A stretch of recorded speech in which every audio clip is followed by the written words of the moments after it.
अब आगे बढ़ते हैं और मैं रिक्वेस्ट करूंगी पवन अरोड़ा सर से कि वो मंच पर आएं और जो आभार वक्तव्य है वो बताएं सर। Please welcome sir. जोरदार तालियों के साथ पवन सर का स्वागत।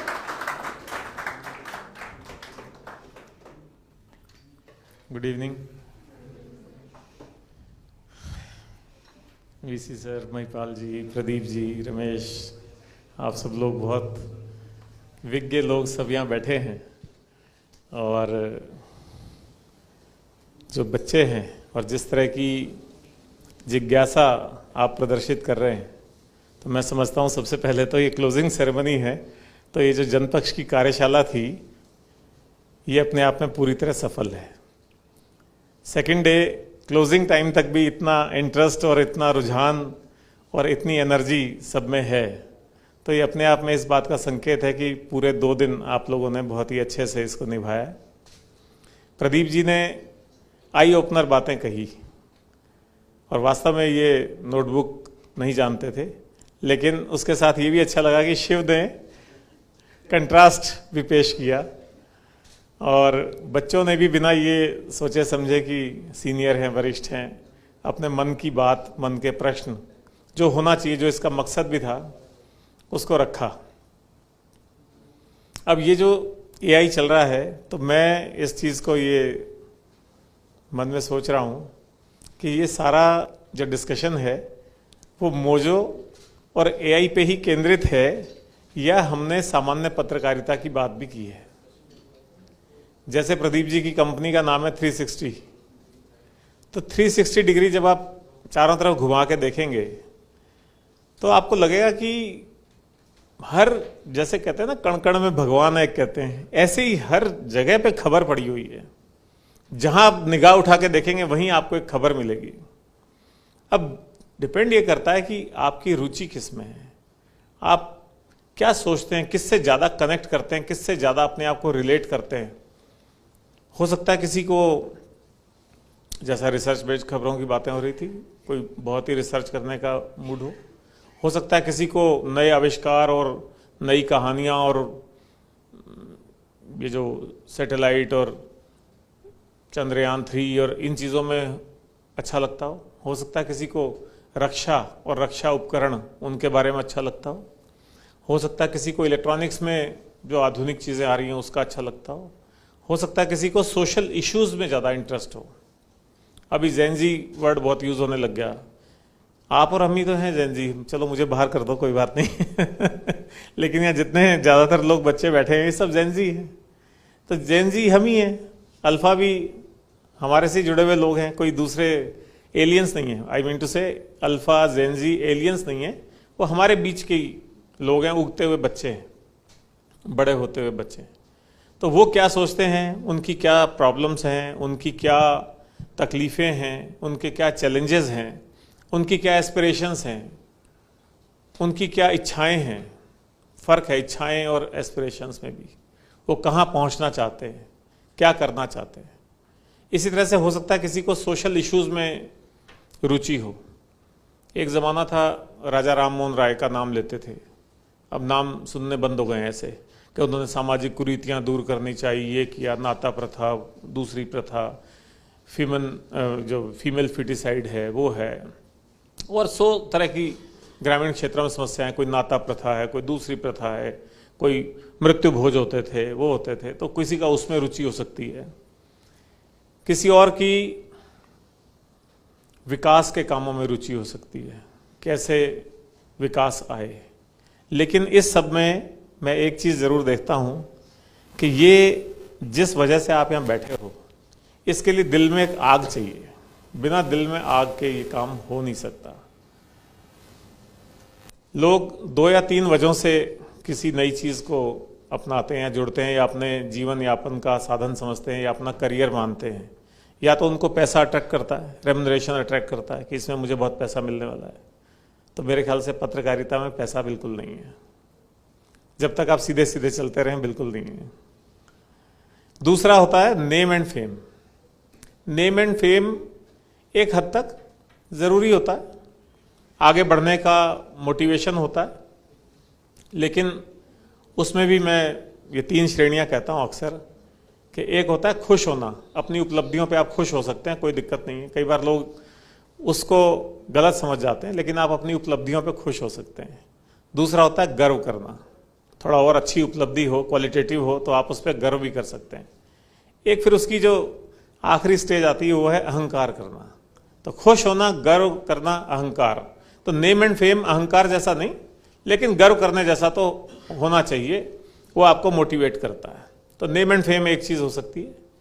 और जो तीसरी सबसे बड़ी चीज़ मुझे पत्रकारिता में या मीडिया में या जर्नलिज्म में लगती है, वो है सामाजिक समस्याओं को उठाना और उनका समाधान कराने की इच्छा रखना या उसका जज्बा रखना, और साथ ही साथ लोगों के जीवन में बदलाव लाने का एक निरंतर सतत प्रयास करना। जब हम सिविल सर्विसेज में जाने वाले बच्चों से पूछते हैं कि क्यों जाना चाहते हो, तो कहते हैं कि ये एक ऐसा प्लेटफॉर्म है या एक ऐसी जॉब है जहां हम दूसरों के जीवन में बदलाव ला सकते हैं, समाज में बदलाव ला सकते हैं, कंस्ट्रक्टिव काम कर सकते हैं, विकास के कामों को हाथ में ले सकते हैं, और उससे जो देश के प्रति हमारी भावना है, अल्टीमेटली ये सारी चीज़ें, आदर्शवादी मैं बात नहीं कर रहा हूं, लेकिन फिर भी आज 26 जनवरी का दिन है, संदर्भ और भी ज़्यादा प्रासंगिक हो जाता है। कहीं ना कहीं ये तो ज़रूर आता है, हम जो भी करते हैं ये दिमाग में आता है कि हम किसके लिए कर रहे हैं, किसके बेटरमेंट के लिए कर रहे हैं, समाज में बदलाव के लिए कर रहे हैं, देश को अच्छा बनाने के लिए कर रहे हैं, देश को आगे बढ़ाने के लिए कर रहे हैं, या केवल अपने पर्पस से कर रहे हैं। मैं आपको एक उदाहरण शेयर करूंगा। कोई नज़दीकी परिवार में एक बच्चा था, बड़ा है, इंजीनियर है, इलेक्ट्रॉनिक्स का था, तो वो यूएस में नौकरी करता है। तो हमारे आए हुए थे कुछ दिन के लिए। तो एक दिन मैंने सुना वो उसके लैपटॉप पे आवाज़ें चल रही थी और वो हमारे साथ डाइनिंग पे लंच कर रहा था। तो मैंने कहा, श्रवण नाम था उसका, मैंने कहा भाई वो क्या हो रहा है, ऊपर कैसे आवाज़ आ रही है? बोले वो ऑनलाइन चल रहा है, हमारा वर्क फ्रॉम होम है अभी। तो मैंने कहा वो तो वहाँ हो रहा है और तुम यहाँ खाना खा रहे हो, तो ये कैसे हो रहा है? बोले लॉग इन रहो, वो रहो तो वो बैठ जाता है। तो मुझे ये बात बहुत ही नागवार गुजरी, जहाँ जिस सिस्टम में, जिस व्यवस्था में आपके होने ना होने का कोई महत्व ही नहीं है, आपका कोई फर्क ही नहीं है, आप वहाँ बैठे हो नहीं बैठे हो, आपकी पहचान ही नहीं है। आप नंबरिंग हो कंप्यूटर्स की तरह से, चाहे उसका A1 2 3 4 दे दो, चाहे कुछ भी XYZ दे दो, तो आप नंबर हो, आप व्यक्ति नहीं हो। फिर तो बात खत्म हो गई। ऐसी AI है, संवेदना नहीं है। AI है वो बनी हुई खबर को आप और कितना अच्छे तरीके से बना सकते हो। अभी जैसा आपने कहा कि प्रधानमंत्री के भाषण में उन्होंने कितनी बार इस बारे में बात की, मुख्यमंत्री के भाषण में कितनी बार उन्होंने यशस्वी प्रधानमंत्री शब्द यूज किया, ये एनालिसिस आप कर लो, ये रिसर्च आप कर लो। अभी आप डाल भी दोगे कि जेनजी इस सब्जेक्ट पे क्या सोचता है, तो जो अब तक लोगों ने सोच रखा है उसी का निचोड़ वो आपको दे सकता है। लेकिन मेरा ये मानना है कि आप अभी भी नया विचार पैदा कर सकते हो, हर मूवमेंट नए विचार पैदा कर सकते हो, और उस नए विचार को फिर आप उस पर डालोगे, फिर कोई दूसरा AI से उस कॉन्सेप्ट को रेज करेगा तो उसमें आपका विचार भी शामिल होगा। तो इस AI की और टेक्नोलॉजी की दौड़ में हमारी अपनी बौद्धिक सोच, विचार पैदा करने की जो यहाँ पे फैक्ट्री है, वो खत्म नहीं हो जानी चाहिए, वो बंद नहीं होनी चाहिए। हमें ये नहीं लगे कि ये टूल्स हमको मिल गए तो किसी भी विषय पे डालना है तो डालो। अरे तो आप दूसरे की बुद्धि को उधार ले रहे हो, आप अपनी बुद्धि से क्या क्रिएट कर रहे हो सकता है आप ऐसा क्रिएट करो जो दूसरे लोग हैरानी करें उस पर। हो सकता है ऐसा विचार आएगा जो किसी ने आज तक सोचा नहीं होगा, चाहे वो किसी समस्या का समाधान हो, चाहे वो कोई नया इनोवेशन हो, चाहे वो कोई सजेशन हो, चाहे वो कोई समाधान हो, बिल्कुल नयापन आ सकता है। तो मैं जो उस दिशा में बात कर रहा था कि जब हम 360 डिग्री देखेंगे तो चारों तरफ पता लगेगा हर जगह खबर है, हर जगह खबर है। पर मुझे क्या इंटरेस्ट करती है, मेरी रुचि समाज की उन पिछड़ी औरतों में, मान लो विधवाओं का कोई इशू है, वहाँ जाके बैठ के उनका दुखड़ा सुन के, उनकी हालात समझ के, फिर उसको रेज करके, और खाली लिख के छोड़ दिया या टीवी पे चला के छोड़ दिया, उस पर नहीं, फिर देखा वो बदलाव आया या नहीं आया, किन अथॉरिटीज तक मुझे वो सब्जेक्ट लेके जाना था, कहाँ तक वो बात पहुँचानी थी, वो हुई या नहीं हुई, फिर हम उसका पीछा करें। हमने फर्स्ट इंडिया न्यूज़ चैनल में भी अभी थोड़े दिन पहले जब हमारी 12 साल पूरे होने का कार्यक्रम था, हमने कहा था कि ये साल हम इस रूप में लेंगे कि हम केवल समस्याओं को उठाएं नहीं, बल्कि उसके समाधान तक उसका पीछा करें। वही जर्नलिज्म है। तो उसके लिए फिर ये जर्नलिज्म में आना, इसको पेशे की तरह अपनाना, या इसको अपनी जो जज्बा है या जो जिजीविषा कहते हैं, या जो भी हमारी डीप एक विलिंगनेस होती है, उसको करना तब उचित है। फिर आप किसी भी तरह से सिविल सर्विस के किसी बड़े से बड़े अफसर से कम नहीं हो। वो एक विभाग को ठीक कर सकता है, आप सारे विभागों से काम करा के उसको ठीक कर सकते हो। वो किसी एक क्षेत्र में काम कर सकता है, आपके लिए पूरी दुनिया उपलब्ध है। आप चाहें तो पूरी दुनिया के किसी इशू पे लिख सकते हो। आप आज ट्रंप पे भी लिख सकते हो, और आप बाड़मेर के किसी छोटे से गांव के किसी व्यक्ति के बारे में भी लिख सकते हो, और उसमें क्या बदलाव लाना चाहते हो, क्या एम है आपका, क्या पॉजिटिविटी है। दूसरा, एक चीज मैं कहने से अपने आप को नहीं रोक पाऊंगा कि जिस समय में आप बैठे हो, जहां मतलब कहते हैं ना कि खबर लिखने से पहले उसको पोस्ट करने का दबाव रहता है, और सोचने से पहले उसको शेयर करने की होड़ रहती है। अब उसका वेरिफिकेशन कौन करेगा, क्या होगा क्या नहीं होगा, ये हमारे को पता नहीं है। उस समय में हमको ये बहुत अच्छे से सोचना पड़ेगा कि मेरे को किस दिशा में जाना है, और वो दिशा अगर हमने ठीक से चुन ली तो इसमें भी स्पेशलाइजेशन हो सकता है। जैसे आप डॉक्टरी के पेशे में आमतौर पर स्पेशलाइजेशन का वर्ड सुनते हो, और चीज़ों में भी होता है। आप एमबीए करते हो तो आप फाइनेंस चुनते हो, या कोई दूसरा मैनेजमेंट चुनते हो, एचआर चुनते हो, कुछ ना कुछ चुनते हो। ऐसे ही पत्रकारिता में अगर आप एमबीबीएस डॉक्टर की तरह सामान्य जानकारियां देने वाले एक व्यक्ति बन के रह गए, तो मेरे ख्याल से अब वो समय नहीं है। समय है स्पेशलाइजेशन का। तो आप सोच समझ करके अपना फील्ड का चुनाव कर लीजिए। एआई में मास्टरी करनी है तो कोई रोक नहीं है, वो अभी चली गई बाहर शायद। उन्होंने कहा कि हम कहाँ से समझें, कहाँ से सुने, सीखें। एक बार आप उसमें घुस जाओगे ना, तो फिर आपको सिर्फ वही सूचनाएं आएंगी कि एआई में आप कैसे पारंगत हो सकते हो, कैसे बेटर हो सकते हो, फिर वो आप हो जाओगे। कई बार कई बच्चे कहते हैं या माँ बाप आते हैं कि साहब ये आईएएस बनना चाहता है, इसको थोड़ा ज्ञान दो। मैं इसको सबसे पहला ज्ञान ये कि 12 घंटे तो अभी से पढ़े, जब एग्जाम नजदीक आ जाए तो 14 से 16 घंटे पढ़े। बोले नहीं पढ़ेगा क्या? मैंने कहा वो सब आ जाएगा, कमरे में एक बार बंद हो जाए बस। फिर अगर वो ये कर सकता है कि कमरे में बंद होकर मुझे पढ़ना है, फिर क्या पढ़ना है ये भी आ जाएगा धीरे धीरे। उस पर मत जाओ कि क्या पढ़ना है। तो स्पेशलाइजेशन का बहुत ज़रूरी है। आपने सामाजिक इश्यूज को करना है, आपने मॉडर्न को करना है, आपने इंटरनेशनल रिलेशंस को करना है, आप इंडियन इकोनॉमी पे करना है, आपको वर्ल्ड इकोनॉमी पे करना है। आपको जिस पे करना है उस पे थोड़ा सा फिर आप अथॉरिटी माने जाने लगते हो, फिर आपको लोग बुलाते हैं, फिर आप जो इस पेशे में आए तो कुछ कंट्रीब्यूट कर सकते हो। आज जैसे प्रदीप जी आए हैं, रमेश यहाँ बैठे हैं, इनका सबका किसी ना किसी फील्ड में एक तरह से स्पेशलाइजेशन है, तो फिर आपकी वैल्यू बनती है, क्योंकि वैल्यू एडिशन तो करना ही है, कॉमनर तो रहना नहीं है। देखो, जब मैं कहता हूं कोई भी काम करो उसको परफेक्शन से करने की इच्छा तो सबके मन में रहती है। अभी मैं एक छोटा सा गेम अगर आपसे खिलवाऊं कि एक यहाँ बास्केट रख दूं और कागज का बॉल बना करके मैं कहूं इसमें डालो, कितने के डालते हैं? जान लड़ा दोगे हर आदमी की मेरा 10 में से 10 बार अंदर जाना चाहिए। वो तो एक छोटा सा गेम है। और जो जिस पर्पज से हम किसी काम को हाथ में ले रहे हैं या वो हमारे जीवन का आधार है, तो उसमें तो परफेक्शन की हमको कोशिश करनी ही चाहिए। तो हम स्पेशलाइजेशन को सोचें, ये एक मेरा सुझाव है। जिस भी तरफ जाना चाहते हैं, फिर क्या होगा कि आप ही एआई बन जाओगे खुद। फिर कोई पूछेगा कि उस जमाने में ये क्या क्या हुआ था, इसके लिए क्या हुआ था, तो आपके पास अपना खुद का एक पूरा नोटबुक आपकी खुद की क्रिएटेड रहेगी। दूसरी एक महत्वपूर्ण बात मैं कह रहा था कि आपका जर्नलिज्म यूटिलिटी ओरिएंटेड है या न्यूसेंस ओरिएंटेड है, ये आज देखने की जरूरत पड़ रही है। क्योंकि आप देखते होंगे सोशल मीडिया पे किस तरह से लोगों को कई बार कई तरीके से तंग भी करते हैं, चरित्र हनन भी कर देते हैं, कोई और तरीके से भी कर देते हैं। तो आप लोगों को अपने जर्नलिस्ट होने से डरा के रखना चाहते हो, या उनको ऐसा लगता है कि ये तो हमारे लिए उपयोगी, ये हमारे काम का है और ये सम्माननीय है, घृणा करने लायक नहीं है? तो ये हमको जरूर विचार करना पड़ेगा। कई बार लोग ये भी कहते हैं, कई आधुनिक बाबा और कई जेन्युइन बाबा और पुराने सब लोग कहते हैं कि खुश रहिए, खुश रहना सीखिए, and happiness should be your way of life, it should not be your goal. ऐसा नहीं कि मैं ये कर लूंगा तो मैं खुश हो जाऊंगा, मैं कार खरीद लूंगा, मैं मकान खरीद लूंगा, तो मैं कर लूंगा तो फिर मैं खुश हो जाऊंगा। वो कहते हैं आज जैसे जिस हाल में आप खुश रहना सीखिए। पर भाई जो इतने तीर आ रहे हैं चारों तरफ से, उन तीरों को मैनेज करना कोई नहीं सिखाता, उन तीरों को मैनेज करना कोई नहीं सिखाता। तो खुद को निर्णय लेना पड़ता है। तो अगर मुझे खाली खुद के लिए हैप्पी रहना है तो मुझे यहाँ खड़े होकर यहाँ सब इतने काम करने की कोई ज़रूरत नहीं है। मैं भी एक गुफा में, कंदरा में चला जाऊँ और वहाँ कंद मूल खा करके, और कोई मेरे को प्रॉब्लम नहीं है, कोई टेंशन नहीं है, सुबह उठते मुझे कुछ नहीं है, ना मेरे पास मोबाइल फ़ोन है, ना मेरा व्हाट्सएप बजता है, ना कुछ है, और मैं अपना खाना खा के भगवान भजन करूँ चाहे ना करूँ, चाहे प्रकृति देखता रहूँ, और मैं खुश रहूं, तो हो सकता है मैं खुश रहूं जब मुझे बाहर की चीजें अफेक्ट ही नहीं करेंगी, लेकिन मैं यूटिलिटी नहीं दे पा रहा हूं, मैं केवल अपने लिए जी रहा हूं।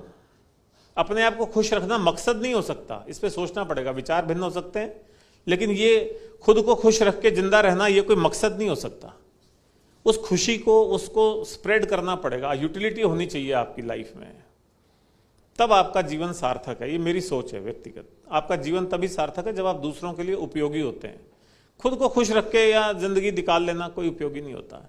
ऐसी एक बार एक 3 इडियट फिल्म आई थी, उससे मेरे थोड़ा सा विचार भिन्न है। उसमें कहते हैं कि आजकल बहुत सारे वो अपॉर्चुनिटीज़ हैं, चाहे आप म्यूज़िक में जाइए, चाहे फोटोग्राफी में जाइए, चाहे आप कहीं जाइए, कुछ जाइए, ये सब चीज़ें हों, लेकिन वो कहीं ना कहीं सुकून बांटती हों। चलो आप म्यूज़िक में हो तो लोगों को सुकून पहुँचे, हैप्पीनेस पहुँचे, उनका जो टेंशन है वो दूर हो जाए, वो खुश हो जाए, वहाँ तक ठीक है। फोटोग्राफी कर रहे हैं तो वो इतनी बढ़िया आर्टिस्टिक फोटोग्राफी हो कि उसको देख करके लोग अच्छा महसूस करें या वो करें। लेकिन अगर केवल आप बस अपनी धुन में अपने लिए म्यूजिक बजा रहे हो, ना आपको कोई प्लेटफॉर्म मिला हुआ है, ना आप कोई बैंड यूज, मतलब जैसे भी स्प्रेड करना है आपको म्यूजिक या उसके वजह से पॉजिटिविटी, वो कुछ नहीं है। बस आपका तो म्यूजिक में रुझान है, अब आप म्यूजिक बजा रहे हो, घर में सिस्टम है, या तो बिजनेस फैमिली है या कुछ और है, सब कुछ उपलब्ध है, तो आपने कुछ नहीं किया, आप केवल खुद खुश हो रहे हो अपना म्यूजिक बजा करके, उससे फायदा नहीं है। तो जो भी करना है वो थोड़ा सा समाज के लिए, दूसरों के लिए उपयोगी होना चाहिए, दूसरों की लाइफ में असर पैदा करने वाला होना चाहिए, और खास तौर पे पॉजिटिव असर पैदा करने वाला होना चाहिए। तो एक ये भी बात है। इसी तरह से एक जो मैंने पहले का स्पेशलाइजेशन का, उसी से जुड़ती हुई सी बात है कि अभी हम सब लोग क्या ब्रेकिंग न्यूज़ के जाल में फंस गए हैं बुरी तरह से। अब वो ब्रेकिंग न्यूज़ क्या है, आप सोचिए। अभी एक एक्सीडेंट हो गया, कोई डंपर ने कुचल दिया, वो भी ब्रेकिंग न्यूज़ है। किसी ने 2 लोगों झगड़ा हो गया, सड़क पे थप्पड़ मार दी, वो भी ब्रेकिंग न्यूज़ है।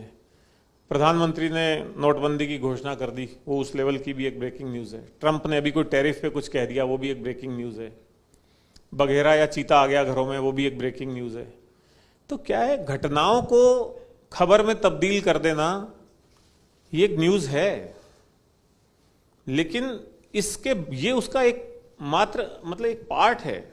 अब इसको परसेंटेज कुछ भी दे दो आप, 10, 20, 25% दे दो 100 में से कुछ भी, तो ये जो घटनाओं आधारित पत्रकारिता है या जर्नलिज्म है, वो एक पार्ट है उसका, ये अंत नहीं है, या यही सब कुछ नहीं है। ब्रेकिंग न्यूज ही सब कुछ नहीं है। वो ठीक है, बिजनेस में बने रहना है, अपनी वैल्यू रखनी है, ये जाहिर भी करते रहना कि मैं बिल्कुल अपडेटेड हूं, वो अब करते रहिए, लेकिन उस भ्रम में कहीं हम अपना मूल उद्देश्य नहीं खो दें पत्रकारिता का, जो मैं बार बार कह रहा हूं, यूटिलिटी ओरिएंटेड, लोगों के जीवन में बदलाव लाने के लिए, राष्ट्र के निर्माण के लिए। ये बातें कई बार भारी शब्द हैं, तो सुनने में ऐसा लगता है कि बहुत ऐसा हम कहाँ कर सकते हैं यार, राष्ट्र निर्माण तो पता नहीं कौन करते होंगे, हम क्या कर सकते हैं, कंट्रीब्यूट क्या कर सकते हैं। तो उसमें मैं एक हमेशा एक कॉन्सेप्ट देता हूँ सिविल सोल्जर का।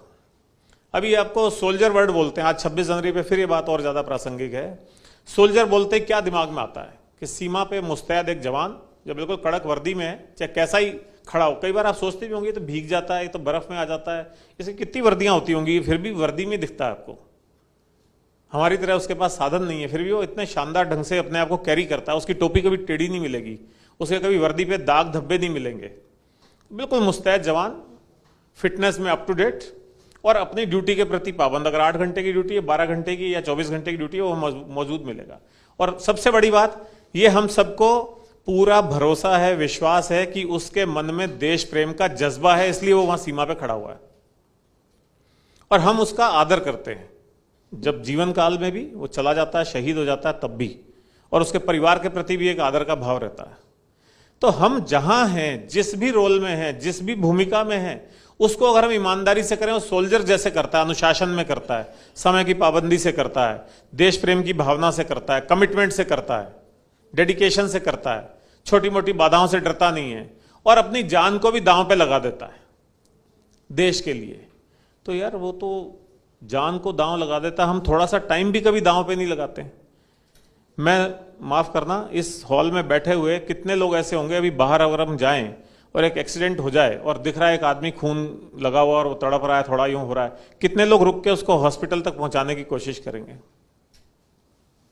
Few, very few, not all, what I mean to say, not all, very few. मैं खुद भी नहीं रुकता हूं कई बार। मतलब ऐसा मानसिकता की बात है, यही लगता है चलो अभी एम्बुलेंस आई रही है, चलो कोई ना कोई कुछ करेगा, आप उसमें घुसते नहीं हो। तो हम अपनी जान को दांव पे कभी लगाते ही नहीं है। वो जान दांव पे लगाता है और उसकी हम इतनी प्रशंसा करते हैं। हम जान छोड़िए, हम अपना समय दांव पे नहीं लगाते। हम अपना एक दिन नहीं दे सकते किसी काम के लिए। किसी अच्छे काम के लिए हमको एक दिन देना पड़ जाए, 2 दिन देने पड़ जाए, हम उसमें बहुत सोचते हैं। हम उसमें अपना गेन और लॉस देखने लग जाते हैं कि इससे हमको क्या फायदा होने वाला है, वहां क्यों जाएं, क्यों करें हम उसमें, क्यों इस कॉज के लिए उठाएं, झंडा उठाएं। बहुत सारे लोग आप देखते हो ना, कई बार ये कोई कैंडल मार्च निकालता है, कोई फ्लैग मार्च निकालता है, कोई वैसे मौन जुलूस निकालता है, कोई करता है, तो आपको कई बार लगता है यार कैसे फालतू लोग हैं, क्या इनको भी। लेकिन सोचने का विषय है, फालतू लोग कोई नहीं है, उनके भी समय है, उनके भी घर में जिम्मेदारियां हैं, उनका भी सब कुछ है। तो ये सोच के साथ अगर पत्रकारिता करेंगे तो मेरे ख्याल वो बेहतर होगा। ब्रेकिंग न्यूज के जंजाल से, उसके ट्रैप से बाहर आना पड़ेगा और वास्तव में किन चीजों से, किन खबरों से, किन बातों से हम समाज में बदलाव ला सकते हैं, देश को फायदा पहुंचा सकते हैं। बहुत सारी कहानियां होंगी प्रदीप जी, आपको तो ध्यान होगा, ऐसे आप हो सकता है कोई उदाहरण भी दे दो इन बच्चों को कि कोई एक ऐसी खबर चलने से देश में व्यवस्था में ऐसा परिवर्तन आया और उसकी वजह से लाखों लोगों की जिंदगियां बदल गई। जैसे मुझे एक किसी अभी वो मंत्री हैं, उनका एक याद आता है, वो उड़ीसा में कहीं कलेक्टर थे, तो वहाँ उड़ीसा में हर बार वो चक्रवात आना और चक्रवात की वजह से मछुआरों की परिवार डिस्टर्ब होना और उनकी नावें भी बह जाना, घर टूट जाना, ये सब होता था और उनको फिर सेंट्रल असिस्टेंस मिलती थी। तो वो जो भ्रष्टाचार वाली बात आपने कही थी कि अपनी पीढ़ी ने स्वीकार कर लिया, तो भ्रष्टाचार स्वीकार्य था। अब कोई कभी कहता है 85 पैसे 15 पैसे, कोई कहता है इतना, कोई उतना, वो छोड़ दीजिए, लेकिन वो पूरा पैसा मछुआरों को नहीं मिलता था। तो उन्होंने एक इनोवेशन किया केवल कि उन सबके बैंक अकाउंट खुलवा दिए और वो कहीं ना कहीं से बात आई थी, उठी थी कि अगर ऐसा हो जाए तो ऐसा हो सकता है, हम भी ऐसा सुझाव दे सकते हैं। तो वो एक बैंक अकाउंट खुलने से वो सीधा पैसा गवर्नमेंट फंड से मछुआरे के फंड में जाने लग गया। उनकी तो जिंदगी बदल गई। उनको कभी बरसों बरस से मालूम ही नहीं था कि हमको इतना पैसा देती है सरकार। वो जो मिलता था उसी को अपनी तकदीर समझ के बैठ जाते थे। तो जब वो पैसा मिलने लगा तो इतना लाइफ चेंजिंग हो गया और आज वहीं से उठते उठते और उस छवि को बनाते बनाते, और वो वैसे भी बहुत योग्य पुरुष हैं, तो आज वहां तक पहुंच गए। तो कोई ना कोई चीज ऐसी होती है जो मन में जज्बा होता है या कुछ इनोवेशन या लोगों के हित में कोई काम करने की बात होती है, तो वो हमको मिलता है। इसी तरह से एक बात और कहना चाहता हूं, एक बहुत बार ये चलता है पेड न्यूज। पेड न्यूज के साथ मैं कहूंगा प्रमोशनल न्यूज को भी ध्यान में रखो। पेड और प्रमोशनल न्यूज में अंतर होता है। पेड न्यूज ये है कि अगर आपने किसी हार्ड न्यूज को किल किया है या उसको मैनिपुलेट कर दिया है या उसका स्वरूप ही बदल दिया है, हुआ तो कुछ था दिखा कुछ दिया है, तो पेड न्यूज है। और पेड न्यूज के पीछे नेचुरली मोटिव हो सकता है, मोटिव जरूरी नहीं मॉनिटरी हो, जरूरी नहीं काइंड में हो। अगर आपका वैचारिक मेलाइस है किसी के प्रति या बायसनेस है, वो भी इल मोटिव हो सकता है। तो वो पेड न्यूज को अवॉइड करना है जीवन में हर स्तर पे। खाली मैं फिर कह रहा हूं मॉनिटरी नहीं, वैचारिक बायसनेस भी अगर है तो उसको नहीं करना चाहिए। हाँ, लेकिन बिजनेस का एस्पेक्ट भी रहता ही है, बिजनेस के एस्पेक्ट के बिना कुछ होता नहीं है। तो प्रमोशनल न्यूज को आप कर सकते हो। किसी की अच्छाइयों को थोड़ा ज्यादा जाहिर कर दिया, किसी की बुराइयों को थोड़ा कम जाहिर किया, या कुछ और चीजें थोड़ा सजेस्टिव रिमार्क्स आपने दे दिए, वो प्रमोशनल न्यूज है। क्योंकि एक बात मतलब सबके लिए सही है, वो चाहे किसी भी फॉर्म में हो, कि जो क्रिएटिविटी है, creativity should be financially viable. Creativity आप करते जा रहे हो और खुद का घर, वो कहते हैं घर फूंक तमाशा देखना, ऐसा करते जा रहे हो तो वो नहीं बैठेगा। क्रिएटिविटी फाइनेंशियली वाइबल भी होनी चाहिए, लेकिन नेचुरली जो मैं कह रहा हूं कि पेड न्यूज नहीं, प्रमोशनल न्यूज की तरफ आप जा सकते हो, वो जा सकते हो। और एक जो बात अभी आई थी एआई के संदर्भ में भी और बाकी भी लीगल की बात उन्होंने कही थी, पत्रकारिता का धर्म जो है, इस पे मेरे ख्याल से कोई बहुत प्रॉपरली कहीं पढ़ा नहीं पाते हैं। कल यहाँ हुआ तो ये एक बहुत ही अच्छी शुरुआत है, लेकिन जो इन जनरल हम देखते हैं पत्र, जैसे डॉक्टरी पेशे का धर्म क्या होता है, फिर भी डॉक्टर गलती करते हैं, सारी बातें सुनते हैं। ऐसे पत्रकारिता के पेशे की शपथ भी हो सकती है, धर्म भी हो सकता है, वो सब भी हो सकता है।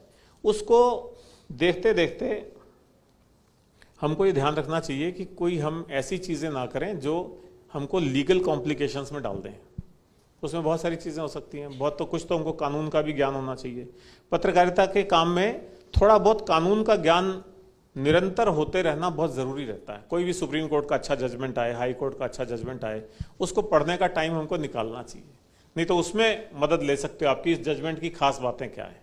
उसमें एआई का मदद हो सकता है कि हम 25 पेज का जजमेंट तो कहाँ पढ़ेंगे, तो आपको एक पेज में उसकी समरी निकाल के दे दी क्या है। अब कोई विमेन रिलेटेड केसेस होते हैं, उसमें जो पीड़िता है उसका नाम नहीं जाना चाहिए। अब नया आदमी, उसको मालूम ही नहीं कि ऐसा कुछ कठिनाई की बात है, वो तो सोचेगा मेरी खबर और ऑथेंटिक है, मैंने तो नाम वाम के साथ पूरा लोकेशन के साथ बता दिया, पर नहीं दे सकते हैं।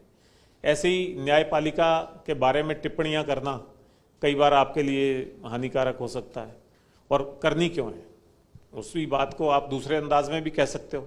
तो जो लीगल कॉम्प्लिकेशंस आ जाते हैं कई बार, इसको थोड़ा सा हमको ध्यान में रखना चाहिए। मेरे ख्याल ऐसे तो जितना कहते जाएंगे कम नहीं है, मतलब कुछ भी कितना देर भी बात हो सकती है, और सुनने वाले अच्छे हों और समझदार हों तो फिर बात कहने में भी मज़ा आता है। नहीं, इन जो सबसे अच्छी बात लगी मुझे इसकी, इन सब में जज्बा, उन्होंने शुरू में ही कह दिया, मुझे इतने हैप्पी फेसेस और जागरूक और जिज्ञासु फेसेस दिख रहे हैं, ये सबसे अच्छी बात है। तो इसकी बजाय मैं सोचता हूँ, मैं कोई अपने मोटी मोटी बातें तो मैंने लगभग कह दी हैं, जो ये थी खास तौर पे मैं यूटिलिटी ओरिएंटेड और स्पेशलाइजेशन, है ना, और इसको जरूर मैं कहना चाहता हूँ। और लोगों के जीवन में बदलाव लाने का एक जज्बा जरूर होना चाहिए, है ना। मैं मेरा उदाहरण भी आप दूं, कोई कुछ भी कहे, किसी की व्याख्या कैसी हो, कुछ भी हो, मैं आईएएस की नौकरी 2 साल पहले छोड़ करके मीडिया वर्ल्ड में आया।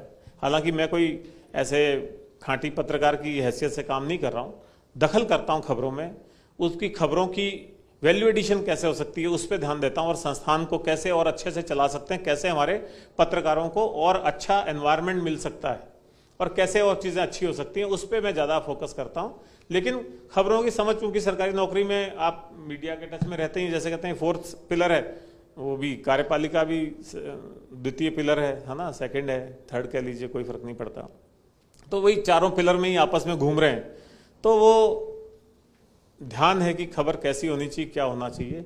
तो उसमें ये जरूर रहता है कि तब हम एक विभाग को डील करते थे, अब हम किसी भी विभाग की कोई भी कमी गलती उजागर कर सकते हैं, और लोगों के लिए वो कैसे उपयोगी हो सकता है, कैसे उनके जीवन को बदलाव ला सकते हैं, उस पर हम काम करते हैं। डेवलप करने से इन सब चीज़ों से आती है। फिर थोड़े से सिस्टम्स डाल दिए उन्होंने, जैसे अब हमारे यहाँ अब जाके ये जब से डिमोनेटाइजेशन हुआ था, थोड़ा सा प्लास्टिक मनी यूज करने की तरफ चलन बढ़ा है, और ये सब चीज़ें आ गई हैं। ये करप्शन रोकता है, ये करप्शन रोकता है। तो वो सिस्टम अगर आप डाल देते हो कि अगर आपने वॉशरूम यूज करना है, लू यूज करना है, तो उसमें मनी पे करो और फिर आप अंदर जाओ, यहाँ नहीं चल सकता। थोड़ा सा संस्थागत परिवर्तन की आवश्यकता है, जो आ रहा है, बहुत आ चुका है, लेकिन समय के साथ आएगा। एकदम से कोई ड्रास्टिक चेंज ओवरनाइट आप कर पाओ, मुझे नहीं लगता। ठीक है सर, धन्यवाद सर। Thank you. और कोई जर्नलिज्म रिलेटेड कोई क्वेश्चन हो, जो आपकी वर्कशॉप थी उससे रिलेटेड, या मन में एक नया पत्रकार या जुझारू पत्रकार बनने की अपेक्षा आकांक्षा हो, उसके बारे में कोई बात हो? Very good evening sir, I am Madhumansi. Sir, मैं जर्नलिज्म फील्ड से ही हूँ। मैं फील्ड में उतना नहीं निकली हूँ, लेकिन फिर भी हमारे सामने आपने पेड न्यूज़ के बारे में बात की और प्रमोशनल न्यूज़ के बारे में बात की। तो बेसिकली मेरे को समझ ये नहीं आया कि जो मतलब पेड न्यूज़ होती है, क्या वो प्रमोशनल होती है? और अगर प्रमोशनल है तो काफ़ी बार रिपोर्टर के साथ ये सिचुएशन देखने को मिलती है कि वो नहीं भी लेना चाहते, लेकिन फिर भी उन्हें ज़बरदस्ती कभी कभी पकड़ा दिया जाता है, और उनके बाद में उन्हें फिर एक तरह से एक इमेज क्रिएट करवा दी जाती है। कुछ लोग कर लेते हैं खुद भी कि इसने तो बिना बोले ही ले लिया। और दूसरी सिचुएशन ऐसी होती है कि आपकी संस्था आपको बोलती है कि आपको इस बारे में बात करनी चाहिए थी, वैसे कम्युनिकेशन वाली बात हो गई। तो पहली चीज़ तो हमें आगे चल के इसके बारे में कम्युनिकेशन मतलब समझेंगे तो मतलब कौन सी जो न्यूज़ है वो एक्चुअल में पेड होनी चाहिए और कौन सी प्रमोशनल होनी चाहिए। मतलब प्रमोशनल तो एवरीथिंग है कि आप प्रमोट कर रहे हो। तो मैं बताता हूँ आपको। पेड न्यूज़ अभी तक लोग यही समझते हैं कि किसी को पॉजिटिव दिखाना या नेगेटिव दिखाना ये पेड हो सकती है। पॉजिटिव दिखाने के लिए तो वो खुद पे करता है कि मेरा कार्य चरित्र आचरण इतना साफ सुथरा नहीं है, लेकिन मुझे साफ सुथरा छवि चाहिए, ठीक है। दूसरा, कोई दूसरा चाहता है कि आपकी छवि खराब कर दी जाए, तो आपको उसके वीक पॉइंट्स ये वो या मैनिपुलेटेड चीज़ें देंगे और वो आपको पे करेगा, तो आप उसकी छवि खराब करेंगे।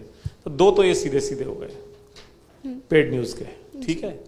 तीसरा, पेड न्यूज़ में आप ये मान के चलिए कि ज़्यादातर समय नेगेटिविटी को छुपाने के लिए पेड न्यूज़ होता है, और जो सच नहीं है, जो पॉजिटिव नहीं है, जो इतना गोरा नहीं है, वो काले को गोरा करने के लिए पेड न्यूज़ होता है, ठीक है। और जो हार्ड खबर होती है उसको किल करने के लिए पेड न्यूज़ होता है। अभी मान लीजिए एक कोई ऑफिसर ट्रैप हो गया, एसीबी ने उसको ट्रैप कर लिया, और वो कहता है कि भाई, वो पहले पुलिस में भी कोशिश करता है कि मुझे पकड़ो नहीं, छोड़ दो, मैं पेमेंट कर दूंगा। फिर उसका केस बन जाता है, फिर वो कहीं और कोशिश करता है कि मेरा केस आगे नहीं जाए, यहीं बंद हो जाए, वो उसकी कोशिश करता है। वो आपको भी कोशिश कर सकता है कि ये ले लो, चाहे cash kind what ever it is, या मेरा प्रभाव में आ जाओ और मेरे बारे में ये छापो मत कि मेरे पकड़ा गया या ये हुआ या वो हुआ। तो वो उसको रोकना, हार्ड न्यूज़ को किल करना, जबकि वो ऐसी न्यूज़ है जो जाती है, जानी ही चाहिए, है ना।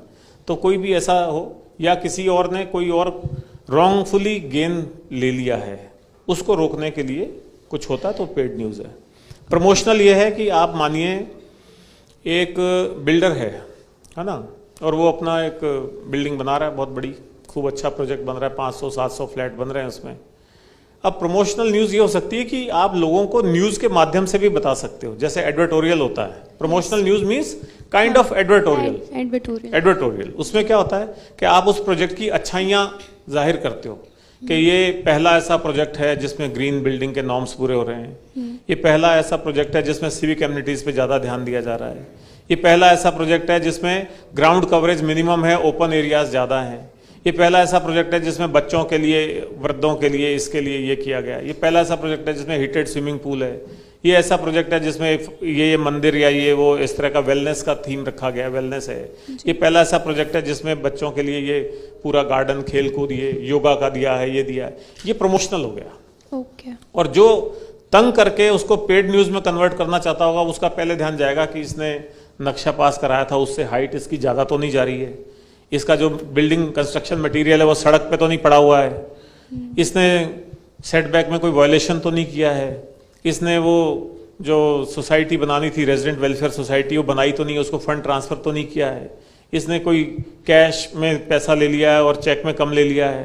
तो वो ध्यान जाना, वो प्रमोशनल नहीं है।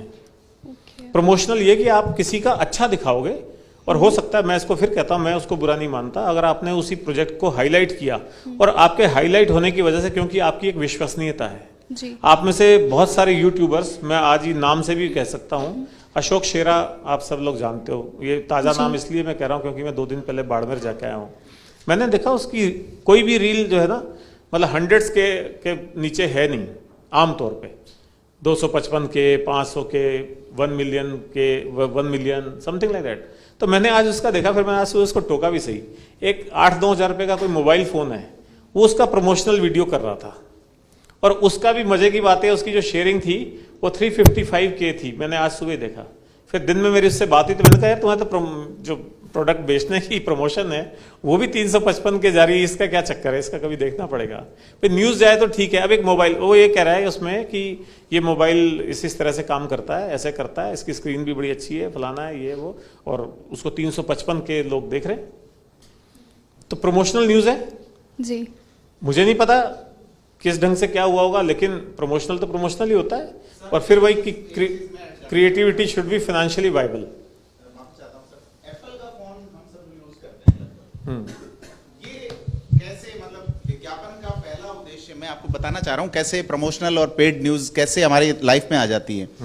एप्पल का फोन हम क्यों यूज कर रहे हैं, ये विज्ञापन से नहीं हुआ, ये हुआ है न्यूज़ से। सर, एक खबर आई थी 2011-12 में कि आतंकी का डाटा देने से CIA को मना किया एप्पल कंपनी ने। सेम न्यूज रशिया में छपती है कि KGB को मना कर दिया। इंडिया में भी हुआ। हमारे यहाँ पे एक आईएएस ट्रैप हुए थे कि साहब वो नहीं पासवर्ड नहीं दे रहे अपना। पुलिस वाले पता नहीं क्या निकलवा लेते हैं, मतलब वो अगर 3rd डिग्री तो छोड़ो, सिंगल डिग्री भी यूज करते तो वो वहीं दे देते हैं। हाँ। लेकिन चलानी न्यूज थी और एलीट उनको ये एहसास कराना कि ये सबसे सिक्योर है, और इस तरह से सैमसंग पिछड़ता है। सैमसंग के बाद 2nd नंबर पे माइक्रोमैक्स था, एप्पल कहीं था ही नहीं, और ये आ गया। तो आप त्योहारों पे देखिए, शुद्ध के लिए युद्ध। चॉकलेट हमारे जीवन का, हमारे संस्कारों का, हमारे जीवन का हिस्सा ऐसे ही नहीं हो गया कि आप त्योहारों पे चला रहे हो, कि चॉकलेट कंपनियों में तो कार्रवाई नहीं होती। बिल्कुल सही कंट्रीब्यूट किया, ये प्रमोशनल न्यूज है, ठीक है। और उसके बदले में नेचुरली, अच्छा एक किसने, तुमने कहा था क्या कि जबरदस्ती दे देते हैं? हाँ। ये जबरदस्ती कुछ नहीं होता है, जब तक हमारी इच्छा नहीं होती कोई कुछ नहीं कर सकता है। हमें इस जगह से हिला नहीं सकता है, हमारे चेहरे पे स्माइल नहीं ला सकता, हमारे चेहरे को बुझा नहीं सकता है। ये हम चाहते हैं तो होता है, और हम बिल्कुल नहीं चाहते हैं। अगर दूसरे लोग हमारे आचार व्यवहार विचार को प्रभावित करने लगे, आचार व्यवहार विचार को, तो फिर हम है ही नहीं, फिर हमारा एग्जिस्टेंस नहीं है। अगर कोई आदमी अपने बूते पे खड़ा कहता है ना, बूते पे तो होना चाहिए, बूता क्या है? वो बूता यही होता है, हम मानेंगे तो मानेंगे, नहीं मानेंगे तो नहीं मानेंगे। ये कोई नहीं कर सकता। आप छोटे बच्चे को दूध नहीं पिला सकते जबरदस्ती। Okay sir, thank you. वो तो बिल्कुल निरीह होता है, वो भी नहीं पीना उसको दूध तो नहीं पिएगा, वो बाहर थूक देगा उसको। हाँ हाँ प्लीज रमेश। हेलो सर, मेरा नाम है कशिश। आपने भी बीच में कहा कि न्यायपालिका और प्रशासन की जो भी न्यूज़ है वो एक तो आप दे क्यों रहे हो या उससे छेड़छाड़ क्यों कर रहे हो। अगर ऐसी कोई न्यूज़ हम करते हैं तो किस तरह से करें कि प्रशासन और न्यायपालिका को भी हानि ना पूछे और हम हमारी बात है ना क्या बोलते जनता तक पहुंचा सके। मैं वही कह रहा हूँ, ये तो प्रैक्टिस से आएगा, सीखने से आएगा। मेरा केवल इंडिकेट ये करना था कि नए बच्चे हो, कई बार उत्साह में कोई ऐसी चीज़ डायरेक्ट ना लिख दो जो कि परमिसिबल लिमिट्स में नहीं है। तो वही मैं इसीलिए कह रहा था, पत्रकारिता का धर्म कहो, पत्रकारिता का दायरा कहो, पत्रकारिता की सीमाएं कहो, या और हार्श वर्ड में पत्रकारिता की बंदिशें कहो, उनको ध्यान में रखना चाहिए, वरना कई बार दिक्कत में आ जाते हैं। अभी आपने देखा होगा, फिर ये ऐसी जगहों पे कोर्ट करना ठीक नहीं है, पत्रकारों के खिलाफ भी मुकदमे दर्ज होने शुरू हो गए हैं। पत्रकारों को भी पुलिस जाके दूसरे राज्य से उठा के ला सकती है। तो ये परेशानियों से बचो, जीवन को निर्धारित दायरे में रखो। वो ठीक है, दुष्यंत कुमार हर कोई नहीं बन सकता, समझते हो। दुष्यंत कुमार एक वो प्रगतिशील और बहुत ही वैचारिक क्रांति वाले कवि थे, या वो थे, वो बनना चाहिए कभी कभी, लेकिन फिर उसके लिए वो एक डिफरेंट टॉपिक है, मतलब उस पर अपन 2 घंटे और बात कर सकते हैं कभी। लेकिन उसके लिए फिर कहते हैं ना कि वो क्या लिए लकुटी हाथ कबीरा खड़ा बाजार में, है ना, वो मतलब सब छोड़ के जाना पड़ता है। फिर आप ये मत सोचिए कि मैं फैमिली, मेरा शादी, मेरा बच्चे, मेरा हस्बैंड, मेरा वो ये, इन सब के निभाते निभाते मैं बैलेंस करके और अपना मन की बात भी पूरी कर लूँ, ठीक है ना। अगर आपको बैलेंस में चलना लाइफ में, तो इन बातों का ध्यान रखना पड़ेगा। अगर अनबैलेंस चलना है, ठीक है, 2 महीने जेल भी रहे, बाहर आ गए, और अपने को शायद ऐसे विचार आ जाते हैं लोगों के कि अपन जाके आएंगे तो और बड़े बन जाएंगे और चर्चित हो जाएंगे, नेम और फेम और बढ़ जाएगा। तो उस रूट पे जाना हो तो वो तो एक्सेप्शनल रूट्स है, मैं नहीं उसकी पैरवी कर सकता। लेकिन अगर सधे हुए रहना जिंदगी में, अपनी उपयोगिता बनाए रखनी है, दूसरों की जिंदगी में बदलाव लाने का काम अपनी व्यवस्था को ठीक रखते हुए भी करना है, तो कर। हाँ प्लीज उनको दे, रमेश जी भी कर रहे हैं। नहीं आप पूछो रमेश, आपको 2 बार हो गया। सर मेरा सवाल ये था कि आप बहुत स्थापित एक मीडिया संस्थान चला रहे हैं, रोज फर्स्ट इंडिया और न्यूज़पेपर दोनों सेगमेंट में, इलेक्ट्रॉनिक और प्रिंट दोनों में, रोज आपको हमारे जैसे या फिर जो गांव में रूरल एरिया में काम करने वाले जो मौजूद जर्नलिस्ट हैं, वो डिजिटल मीडिया के थ्रू आपको बीट कर रहे हैं in sense of views, in sense of breaking news. वो हर तरीके से, उनके व्यूज़ भी ज़्यादा आ रहे हैं, वो आपसे बहुत टाइम पहले ब्रेक भी कर दे रहे हैं स्टोरी को या कोई भी खबर घटना को। तो बतौर स्थापित मीडिया संस्था आप उनको किस तरह से डील करने वाले हैं? आपकी क्या एक ऐसा रूट मैप होने वाला? क्योंकि वीरेंद्र जी तो उस खतरे को भांप रहे हैं कि वो हमारे लिए सबसे बड़ा चैलेंज है, एक निपट अकेला एक बंदा सिर्फ मोबाइल से हमें एक स्थापित संस्था को बीट कर दे रहा है। आप किस तरह से मानते हैं बतौर संस्था के एक हेड होने के नाते? पहली बात है कि वीरेंद्र सर का आपने नाम लिया कि वो तो इसको कर रहे हैं, हम भी उनके साथ मिलकर यही कर रहे हैं। We are one. नहीं वो खतरे को भाप चुके हैं। मैं समझ गया, मैं बिल्कुल आपकी बात समझ गया, बिल्कुल सही कहा आपने। और मैं उसको लाइटर वे में कह रहा हूं कि पहली बात तो हमारे मकसद, उद्देश्य, सोच एक जैसी है। तो जो मैंने पहले कहा था, भी आपने यहाँ एआई से दिखाया था कि ये जनपक्ष आपका ब्रेन चाइल्ड है, लेकिन हम सब साथ जुड़े हुए हैं उसमें। फर्स्ट इंडिया का हम मानते हैं कि एक एक्सटेंशन ही है। ये बात मैं फिर रिपीट करूंगा, मैंने पहले वाले भाषण में भी ये कहा था। ये बात बिल्कुल सही है आप जो कह रहे हो। जो माइक्रो लेवल पे आजकल रिपोर्टिंग हो रही है और जो क्षेत्र विशेष के दायरे में लोग हैं, है ना, उनसे चैलेंज हो सकता है। खतरा वर्ड ज्यादा ठीक नहीं है। चैलेंज में क्या होता है कि आदमी सुधार का या उसको मीट आउट करने का प्रयास करता है। खतरे में तो थोड़ा डर जाता है आदमी। चैलेंजेस में क्या होता है कि आदमी उस चैलेंजेस को कैसे मीट आउट करें, कैसे उस चैलेंज से पार पाएं, उसकी कोशिश करता है। ये भी एक, जो हम आज सब बैठे हैं, ये भी उसी की एक कोशिश है। लेकिन उसमें एक बड़ी बाधा ये है कि उनकी ऑथेंटिसिटी, प्रामाणिकता, वो आप कह सकते हैं जिसको कि बियॉन्ड डाउट नहीं है, ऐसा एक है। आप अपने पे मत लेना, ना किसी और के बारे में मैं कोई टिप्पणी कर रहा हूं। एक सिस्टम की बात कर रहा हूं कि जो ये यूट्यूबर वाला सिस्टम है या जो केवल मोबाइल पत्रकारिता वाली सिस्टम है, उसकी प्रामाणिकता, उसकी विश्वसनीयता, उस पर अभी भी पूरा 100% लोगों को भरोसा नहीं है। इलेक्ट्रॉनिक चैनल हो, सैटेलाइट चैनल हो, उसकी प्रामाणिकता पे उससे ज्यादा भरोसा है। और ये स्वीकार करने में मुझे कोई दिक्कत नहीं है, क्योंकि आपने कहा हम अखबार भी निकाल रहे हैं फर्स्ट इंडिया मीडिया समूह से। अखबार में छपी हुई खबर की प्रामाणिकता उससे भी ज्यादा है, क्योंकि वो एक प्रिंटेड डॉक्यूमेंट है। चैनल पे चली हुई खबर को आप उस वक्त तो जो चल गई स्क्रीन पे तो चल गई, उसके बाद आप उसको सोशल मीडिया पे शेयर करते हैं। और बहुत बार देखते होंगे सोशल मीडिया पे जो खबर डली थी वो फिर अपडेट हो जाती है, उसमें कोई नए तथ्य आ जाते हैं या कोई नई बात आ जाती है, तो उसको अपडेट करना पड़ता है। लेकिन अखबार में जो खबर छप गई वो तो एक डॉक्यूमेंट बन गया, वो तो इतिहास का पार्ट बन गया। अब आपने सही लिखा, गलत लिखा, तो उसको प्रामाणिकता उसकी करने के लिए एफर्ट भी उतना ही ज्यादा लगाया जाता है। अखबार में वही खबर जाती है। अब गलतियां तो एक्सेप्शनली कोई हो जाए, उसको कोई ऐसी बात नहीं है, लेकिन उसकी प्रामाणिकता पे बहुत वर्क होता है। चैनल में जो खबर जाती है उसकी प्रामाणिकता पे बहुत वर्क होता है। और जो केवल मोजो की रिपोर्टिंग है अभी, उसमें प्रामाणिकता से पहले तेजी पे काम होता है। कितना तेज, कितना पहले, कितना औरों से ज्यादा मैं कर सकूं। तो थोड़ा प्रामाणिकता की वजह से अभी भी वो चैलेंज उतना नहीं है। दूसरा जो रीच की बात है, वो रीच तभी होगी जब मैं आपको फॉलो करूंगा या मैं उन प्लेटफॉर्म्स पे जाऊंगा। अभी क्या है कि चैनल का तो चैनल पूरे 24 घंटे चल ही रहा है। और अब जैसे हमने एक ऐप दिया है जिसको हमने मीडिया का पंच तत्व कहा, उसी एक ही ऐप में आप सब लोगों ने डाउनलोड कर लिया या नहीं कर लिया? संजीव, सबको कराना डाउनलोड, क्योंकि उसमें ये हमने एक ही ऐप पे आपको फर्स्ट इंडिया न्यूज़ चैनल का लाइव लिंक दे दिया है, भारत 24 नेशनल चैनल का लाइव लिंक दे दिया है, सच बेधड़क हिंदी अखबार का रोज का अखबार उसमें मिल जाता है रात 12 बजे, फर्स्ट इंडिया अंग्रेजी अखबार का मिल जाता है उसी में, और उसी में OTT प्लेटफॉर्म जो इटसेल्फ है जिसमें म्यूजिक और मनोरंजन का कंटेंट है, वो सारा भी आपको उसमें मिल जाता है। तो वो चैलेंज जरूर है, लेकिन अभी भी वो ऐसी स्थिति नहीं है कि वो टेक ओवर कर ले। और फिर दूसरा उसमें क्या है कि वो इतने बंटे हुए हैं और उनमें भी आजकल क्रॉस वॉर होने लग गया है। अगर कोई एक व्यक्ति किसी एक पक्ष को या एक राजनीतिक दल को या किसी एक व्यक्ति विशेष या वर्ग विशेष को प्रमोट कर रहा है, तो दूसरा आदमी उसके, आप जब कमेंट्स पढ़ते हैं तो कमेंट्स में पता लगता है वो साथ के साथ कटाई शुरू हो गई है। तो टीवी में और बाकी मीडिया में ये संभव नहीं है कि आप हाथों हाथ उसमें अपना कमेंट भी डालने लग जाओ।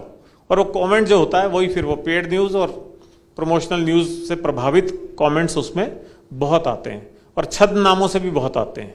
तो ये थोड़ा सा अंतर है। वो बात सही है कि जहाँ तक खबरों की रीच की बात है तो वो लोग भी वहीं रहते हैं। मान लो कोई जालोर की बात है, तो जालोर में हमारा संवाददाता कितना एक्टिव है, कितना नॉलेजेबल है, कितना जुड़ा हुआ ज़मीन से, और वो जो वहाँ का यूट्यूबर है या जो मोजो का रिपोर्टर है वो कितना जागरूक और एक्टिव है, वो उस पर डिपेंड करेगा।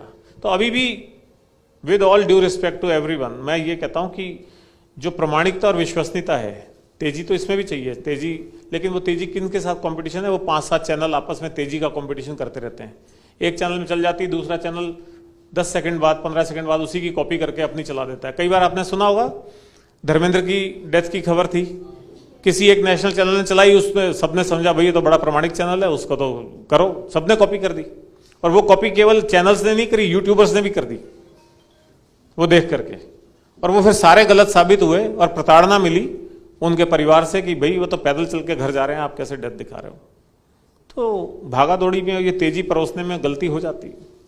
दूसरा, उसमें संस्थान पे कार्रवाई होना आसान है, व्यक्ति विशेष पे कार्रवाई कई बार नहीं भी हो पाती और लोग कई बार उसको इग्नोर भी कर देते हैं कि ठीक है अब किसी एक व्यक्ति ने कह दिया तो कोई बात नहीं।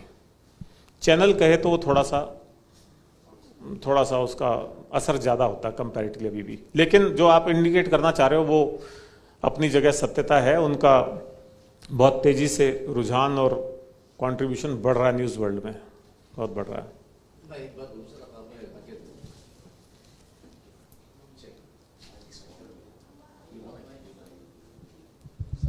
ये हाँ ये ऑन हो गया, ठीक है। देखिए आप with due permission from you, हाँ प्लीज़। आप अगर ये सोचते हैं कि आप बहुत कोई तेज किसी चीज़ को कर देंगे और आप अगर उससे कोई बहुत बड़ा इम्पैक्ट ला पाएंगे, तो फिर मैं आपको एक किस्सा बताता हूँ। आप लोगों ने सभी ने सुना होगा कि, एंड लेट्स अंडरस्टैंड, देखिए किसी भी चीज़ को हम दो तरीके से समझ सकते हैं, या तो व्यवहारिक ज्ञान से या फिर साइंस के हिसाब से। आप लोगों सभी ने सुना होगा कि एटम बॉम्ब कैसे बना था। मैं जानता हूँ, सब जानते हैं कि चीज़ सिंपल छोटी सी बात है। Atom bomb second world war में जब अमेरिका ने जापान के ऊपर गिरा दिया था, क्या हुआ था, जब साइंटिस्ट को ये समझ में आ गया था सेकेंड वर्ल्ड वॉर के आते आते कि आप कैसे किसी एटम को खोल सकते हैं और उसके अंदर जो न्यूक्लियस है उसके ऊपर न्यूट्रॉन से स्ट्राइक कर सकते हैं, तो E=mc² के अमाउंट की एनर्जी बन जाएगी और उससे फिर चेन रिएक्शन हो जाएगा, फिर उससे एटम बॉम्ब बन जाएगा। सिंपल थ्योरी है, लोग समझ गए थे। अब साइंटिस्टों ने क्या किया, धड़ाधड़ न्यूट्रॉन्स एटम पे खोले, न्यूक्लियस पे डाले और दे वर वेटिंग कि E=mc² की एनर्जी निकलेगी। न्यूट्रॉन बहुत फास्ट जा रहे थे। फास्ट जाता हुआ न्यूट्रॉन न्यूक्लियस से टकरा नहीं रहा था।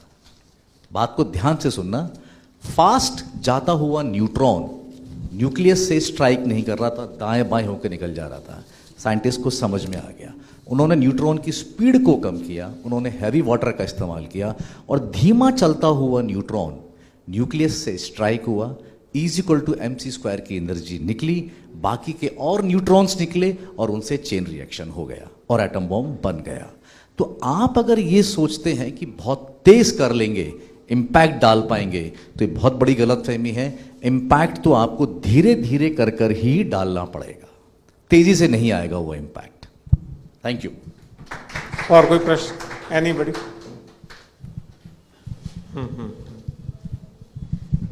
सर पहले तो आपने जो पूरी स्पीच आपने जो बोली, मैं उससे पूरी सहमत हूँ। और मतलब मुझे एक चीज़ बहुत अच्छी लगी कि आपने इंडिया को सिर्फ कंट्री नहीं, एक राष्ट्र कहा। तो राष्ट्र जब हम उसे कहते हैं तो उसकी देह भी है और उसकी आत्मा भी है।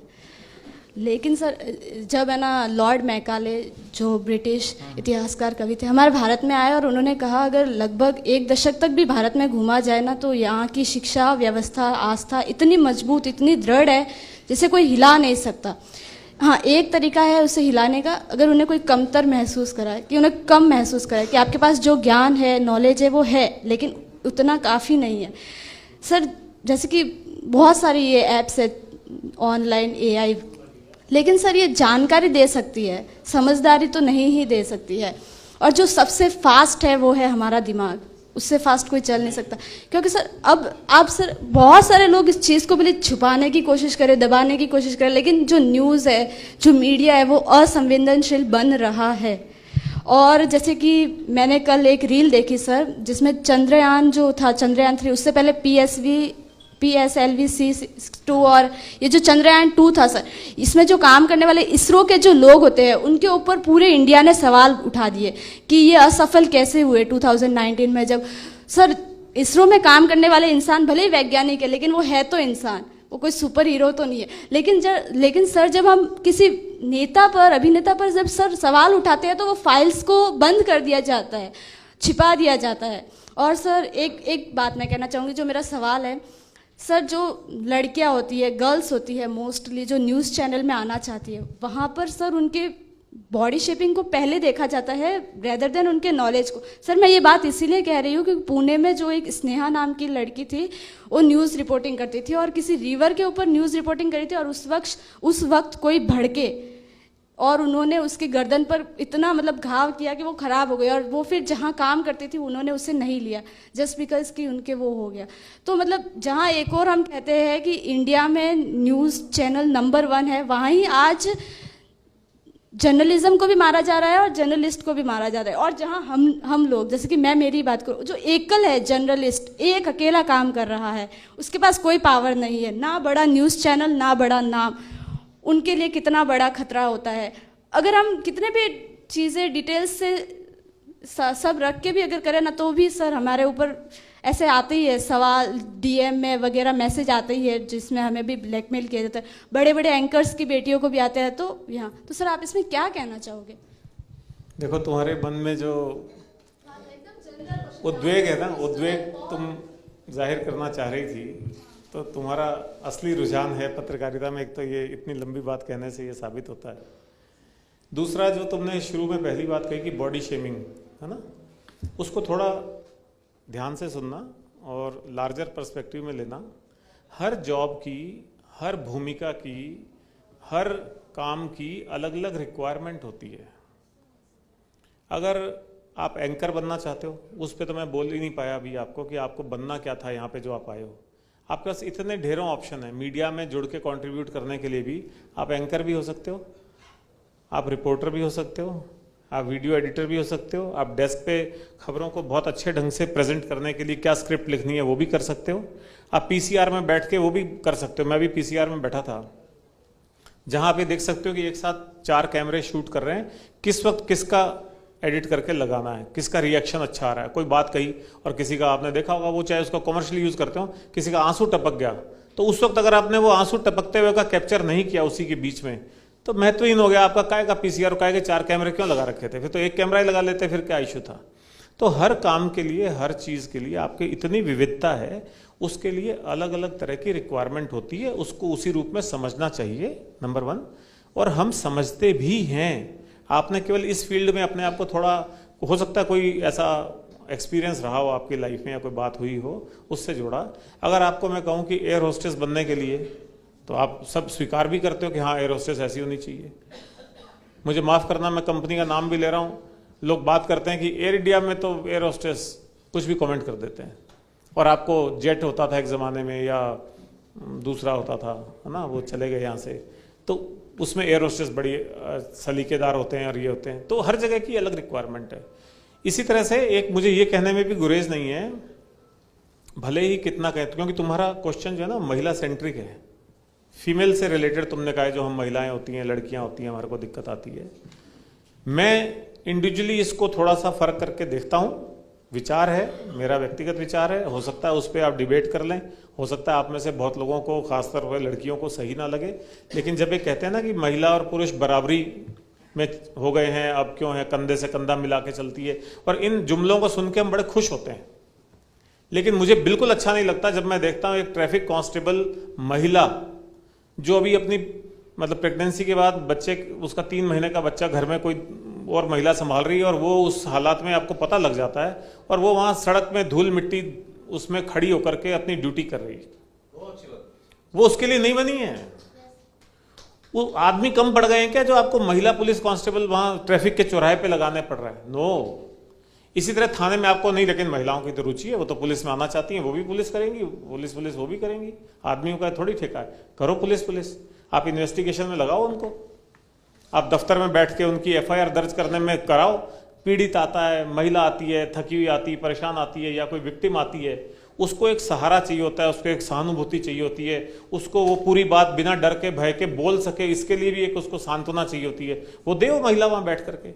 महिला के तो गुण ही यही है बेसिकली, कंपैशन, और कैसे प्यार से किसी को डील करके कैसे आप कर सकते हो। पूरा घर चलाते हो आप, पूरी दुनिया चलाते हो, देश चलाते हो, कोई बात ही नहीं है। तो वो उसको रोल दीजिए पुलिस में, लेकिन वहां दीजिए, थाने के अंदर बैठे आराम से, लग्जरी केबिन में बैठे, बात करे, वो सब काम करे, फाइल वर्क करे। अगर आपको टेली कॉलिंग है, उसमें सबको अच्छा लगता है, वही प्रमोशनल न्यूज़, सबको अच्छा लगता है मधुर आवाज़ में कोई बात हो। ऐसी एंकर्स होती हैं, एफएम है, रेडियो जॉकीज़ हैं, किसी लड़के जॉकी की ज़्यादा लाइक्स होते हैं, वरना आमतौर पे फीमेल जॉकीज़ का आपको ज़्यादा मिलता है। उसकी एक अवधारणा है, चुलबुली होनी चाहिए, नॉलेज होनी चाहिए, विटी होनी चाहिए, सेंस ऑफ ह्यूमर अच्छा होना चाहिए, उसको प्रेजेंटेबिलिटी नहीं चाहिए क्योंकि वो सामने नहीं आ रही है। ऐसे रिपोर्टर में कोई बॉडी शेमिंग का कोई कॉन्सेप्ट नहीं है। ये बॉडी शेमिंग का कॉन्सेप्ट आता है जो दिखने वाले जगह है। ऐसे ही आप फिल्मी हीरोइन को ले लीजिए। अब हीरोइन साउथ की अलग तरह की लाइकिंग है, नॉर्थ की अलग तरह की लाइकिंग है, तो वो वैसे ही रोल में आपको फिट होना पड़ता है। तो इसको कभी इस चीज से मत जोड़ो। हर काम की एक खांचा बना हुआ है, उसके नॉर्म्स बने हुए, उस नॉर्म में आप फिट हो तो आप काम करिए। आप छोड़ दीजिए, आप एंकर बनने आपके लिए नहीं है। आप तो एक बात कह रहा हूं, अगर किसी का कोई इस तरह का इशू है तो आप एंकर छोड़ दीजिए। आप मीडिया में रह के वही सब काम करके बड़ा कर सकते हो। और माफ करना, फिर वही बात है, एंकर्स के प्रति पूरा सम्मान रखते हुए एंकर्स में और रिपोर्टिंग में जो सेटिस्फेक्शन है उसमें डिफरेंस है। रिपोर्टिंग वाला मेरे ख्याल से ज़्यादा सेटिस्फाइड रहता होगा। एंकर को तो जो परोसा जाता है उसको उसी को खिलाना है, आगे परोसता कोई और है, उसको तो पढ़ना है खाली, उसी को दिखाना है। लेकिन वो उस बात में भी अपने नंबर क्यों ले जाती है एंकर की, वो आपको फर्क दिखता होगा। उसी बात को कितनी खूबसूरती से कोई कह पाता है, पढ़ पाता है, कहाँ कोमा फुल स्टॉप, कहाँ भाव परिवर्तित होना चाहिए, कहाँ एकदम, तो वो उन चीज़ों का नंबर है। तो हर जगह का कटआउट डिफरेंट है। आप जिस कटआउट में फिट हो उसको चुनिए, और जहां आपका दिमाग आपको कहता हो कि मेरे, जो मैंने पहले कहा था कि अपने स्पेशलाइजेशन के लिए चुनिए कौन सा फील्ड है, ये उसी से जुड़ा हुआ है, स्पेशलाइजेशन से। Thank you.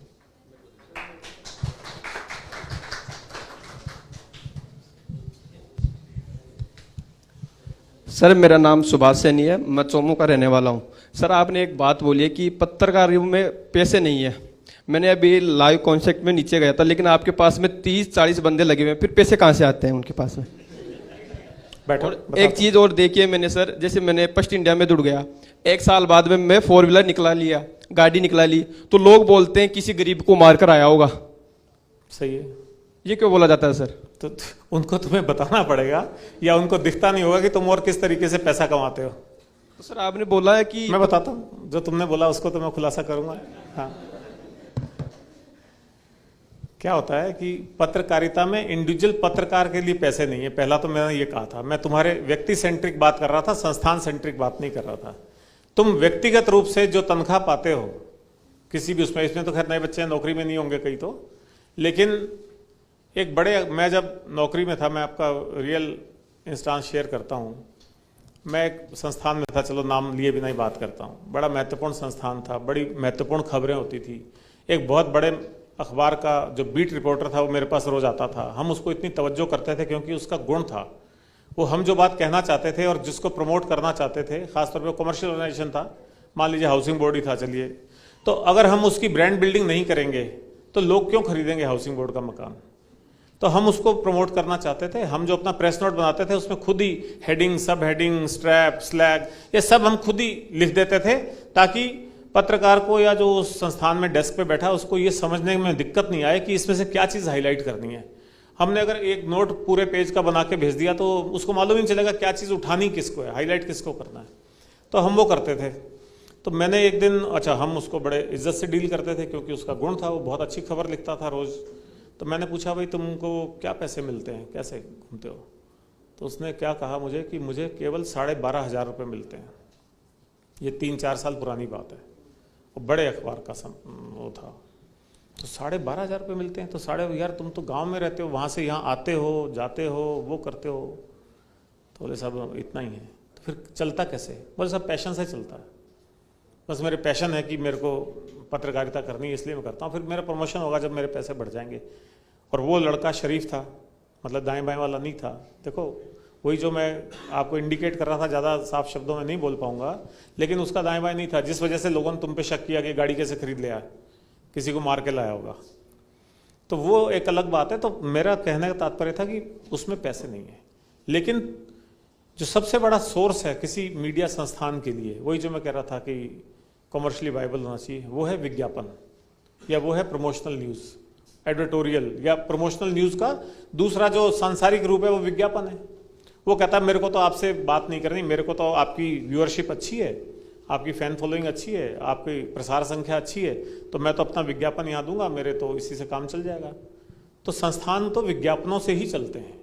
और वो विज्ञापन ऐसा नहीं है, हो सकता है कई बार थोड़ा बहुत प्रेशर टैक्टिक यूज़ होती हो, लेकिन अगर आपकी यूटिलिटी में, फिर आपको पहले इसलिए सावचेत किया था, वो सबके लिए लागू है कि आप यूटिलिटी ओरिएंटेड हो या न्यूसेंस ओरिएंटेड हो। अगर उनको ये डर है कि हमारे चैनल पे ये चल जाएगा कि इसकी तो बाहर जो है वो बिल्डिंग मटेरियल पड़ा है, इसने हाइट वायलेट कर दी है, इसने ये गलत कर दिया है, इसने ये गलत कर दिया है, तो आप न्यूसेंस कर सकते हो। वो ज़्यादा दिन नहीं चलती, उसके परिणाम लोगों ने देखे हैं पिछले कुछ समय में। लेकिन अगर आप यूटिलिटी ओरिएंटेड हो, आप अच्छी चीज़ सामने लाते हो समाज में, अच्छे भी तो होते हैं ना। पत्रकारिता का पेशा, चलो इसी से बात निकली, ये धर्म नहीं है कि हमको खाली नेगेटिविटीज़ खोज खोज के दिखानी है कि ये कमी हो गई, ये दफ्तर में देखो सीटें खाली पड़ी हैं 10 बजे तक 11 बजे तक, यहाँ दफ्तर में काम नहीं हो रहा, यहाँ ये नहीं हो रहा, वो नहीं हो रहा, ये नेगेटिव हो गया, ये सड़क 4 दिन में उधड़ गई, टूट गई थी, ये हो गया। ये तो ठीक है, ये तो दिखाना ही चाहिए, लेकिन ये सबसे आसान है। गलती निकालना, कमी निकालना सबसे आसान है। अभी आप कुछ भी यहाँ हुआ हो 2 दिन में, किसी भी सत्र में कोई कमी निकालनी हो, मेरी भाषा में कोई कमी निकालनी बहुत आसान है। वो तो ठीक था लेकिन ये तो इनका सही नहीं था, ऐसा नहीं था, वैसा था, समथिंग लाइक। कमी निकालना बहुत आसान, क्रिएट करना है। आप ये कहो ये 4 दिन में सड़क उधड़ गई, इसकी जगह ये कहो साहब ऐसे 4 जगह हैं जहाँ पे सड़क बननी चाहिए, धूल मिट्टी में लोग परेशान होते हैं, सड़क बनी नहीं है, आप सड़क बनवाओ। यहाँ पे ये प्रॉब्लम है, ट्रैफिक जाम लगता है, यहाँ पे ये दिक्कत होती है, उसको ठीक करो। यहाँ पे कोई और हजार्ड है, कोई खड्डा है बहुत बड़ा, या कोई ऐसा घूम है, या कोई खतरनाक मोड़ है, या वहाँ रिफ्लेक्टर नहीं है, या वहाँ पे कोई और रोड पेंट नहीं है, वो समस्या उठाओ, तो उससे ज़्यादा जल्दी आपका अच्छा होगा बजाय नेगेटिविटी के। क्लियर?